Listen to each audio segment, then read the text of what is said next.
Samantala, ilang 4-piece beneficiary sa Davao City nabigyan ng bagong oportunidad. Ito ay matapos ma-hire on the spot sa job fair na ikinasa ng DSWD kung saan nasa 1,000 trabaho ang binuksan. Si Jaira Mondes ng PTV Davao sa sentro ng balita. Bit-bit ang kanilang mga documentary requirements at lakas ng loob. Dinagsa ng mga aplikante ang isinagawang job fair sa loob ng isang mall sa Ecoland, Davao City kahapon. Ang mga aplikante ay mga benepisyaryo ng Pantawid Pamilyang Pilipino Program o 4-piece.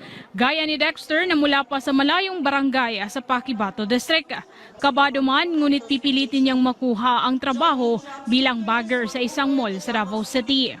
Sa bagong tarong, tas ka nang, o kung sa'yo kailangan sa customer, ma'am, kung kailangan lang satisfaction, dapat satisfy mo.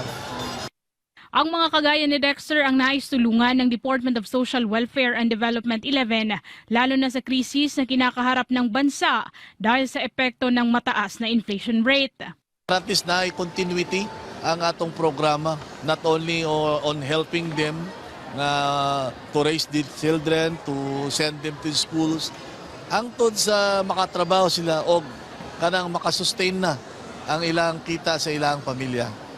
Nasa 1,103 na mga bakanteng trabaho ang binuksan sa nasabing job fair, kung saan nasa 18 na mga employer ang sumali sa aktibidad.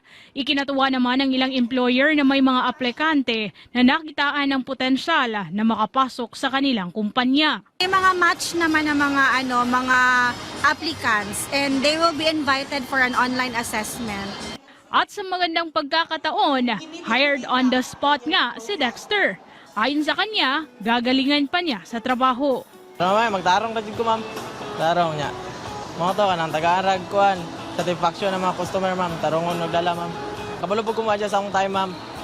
Nakakuha ng 18 hired on the spot ang 4-piece job fair. Isa lamang ito sa marami pang hakbang na ginagawa ng gobyerno upang matulungan lalo na ang nasa vulnerable sector na mabigyan ng trabaho. Mula rito sa PTV Davao, Jaira Mondes para sa Pambansang TV sa Bagong Pilipinas.